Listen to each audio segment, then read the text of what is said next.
Hi friends, എല്ലാവർക്കും നമസ്കാരം. Taste വിത്ത് മൈൻഡിലേക്ക് എല്ലാവർക്കും സ്വാഗതം. അപ്പോൾ നമ്മൾ ഇന്ന് ഉണ്ടാക്കാൻ പോകുന്നത് പാവയ്ക്ക തീയലാണ്.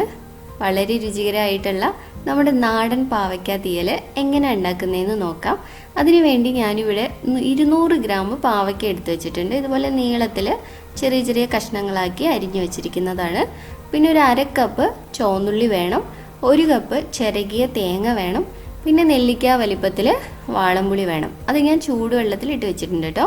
അപ്പോൾ നമുക്ക് എങ്ങനെയാണ് തീയൽ ഉണ്ടാക്കുന്നതെന്ന് നോക്കാം. ആദ്യം നമുക്ക് ഈ തേങ്ങ ഒന്ന് വറുത്തെടുക്കാം.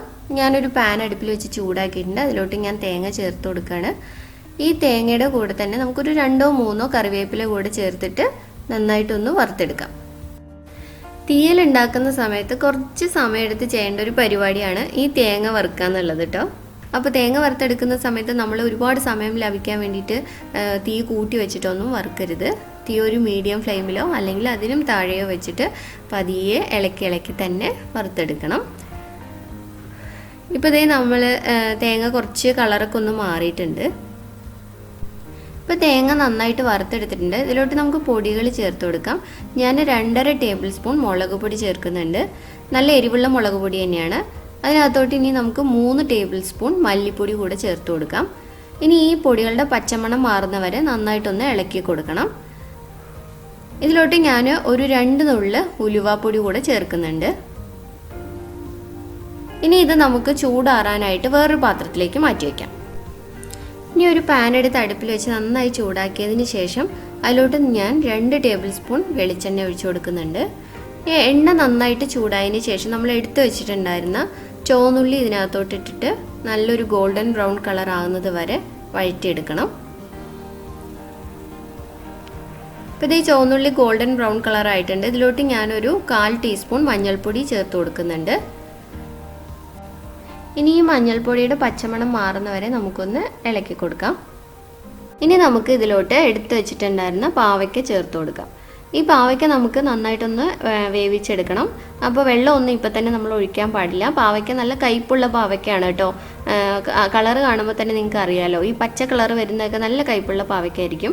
ഇത് നന്നായിട്ടൊന്ന് വഴറ്റിയെടുക്കണം. അപ്പോൾ അതിനുവേണ്ടി നമുക്ക് നന്നായിട്ട് ഇളക്കിയതിന് ശേഷം അടച്ച് വെച്ചിട്ട് വേവിച്ചെടുക്കണം. ഇടയ്ക്കിടയ്ക്ക് നമ്മൾ ഇതുപോലെ ഒന്ന് തുറന്ന് നോക്കിയതിന് ശേഷം ഒന്ന് ഇളക്കി കൊടുക്കുക. എന്നിട്ട് വീണ്ടും അടച്ച് വെച്ചിട്ട് വേവിക്കുക. ഇങ്ങനെ ഒരു 2-3 തവണ നമ്മൾ ചെയ്ത് കഴിയുമ്പോഴത്തേക്കും നമ്മുടെ പാവയ്ക്കയുടെ കളറൊക്കെ ചേഞ്ച് ആയിട്ട് നല്ലൊരു പരുവത്തിൽ കിട്ടും.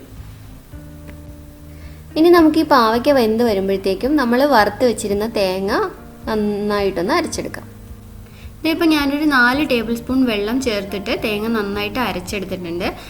നമ്മൾ തേങ്ങ വറുക്കുന്ന സമയത്ത് തന്നെ എണ്ണ നന്നായിട്ട് തെളിഞ്ഞു വരാൻ വേണ്ടിയിട്ട് 1-2 സ്പൂൺ എണ്ണ ഒഴിക്കുകയാണെങ്കിൽ നമുക്ക് തേങ്ങയിൽ വെള്ളം ഒഴിക്കാതെ തന്നെ നന്നായിട്ട് അരച്ചെടുക്കാൻ പറ്റും കേട്ടോ.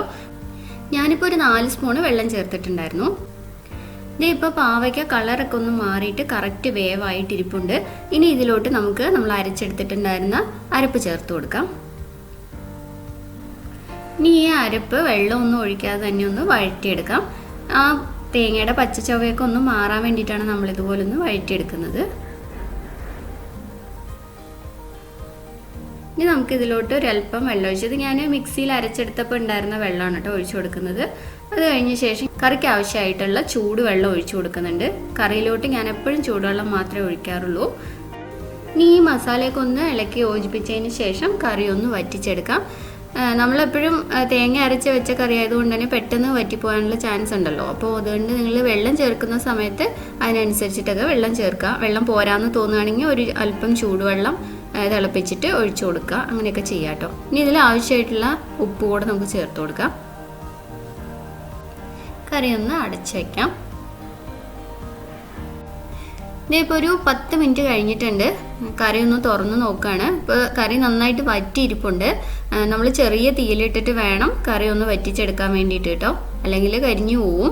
ഇനിയിപ്പോൾ നമുക്ക് എന്താ ചെയ്യാന്ന് ചോദിച്ചാൽ നമ്മൾ എടുത്തു വെച്ചിട്ടുണ്ടായിരുന്ന പുളി ഉണ്ടല്ലോ, അതൊന്ന് പിഴിഞ്ഞെടുക്കണം. ഇതിപ്പോൾ ഞാൻ ആ പുളി നന്നായിട്ട് പിഴിഞ്ഞെടുത്തിട്ടുണ്ട്.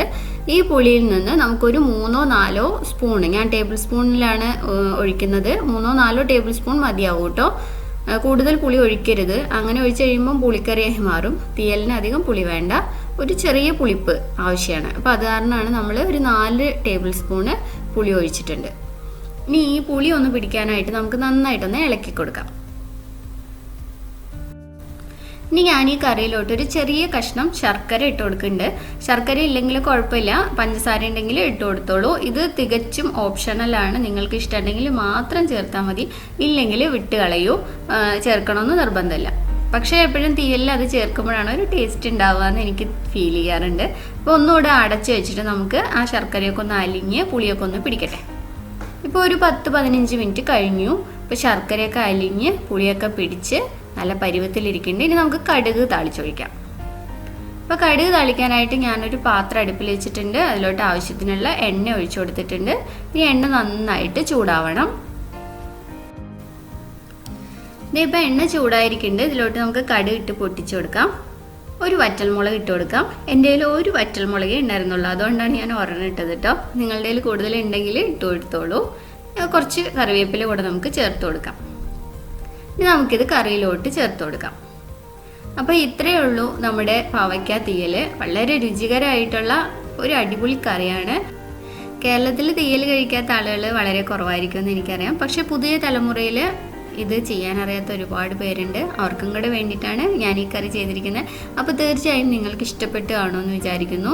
ഇഷ്ടപ്പെട്ടിട്ടുണ്ടെങ്കിൽ ലൈക്ക് ചെയ്യണം, കമൻറ്റ് ചെയ്യണം, സബ്സ്ക്രൈബ് ചെയ്യണം, ഷെയർ ചെയ്യണം. ഇനി നിങ്ങൾക്ക് ഇഷ്ടമായിട്ടില്ല എന്നുണ്ടെങ്കിൽ അൺലൈക്ക് ചെയ്തോളൂ കേട്ടോ, നോ പ്രോബ്ലം. അപ്പോൾ അടുത്ത ഡിഷായിട്ട് നമുക്ക് വീണ്ടും കാണാം. Tata bye, see U.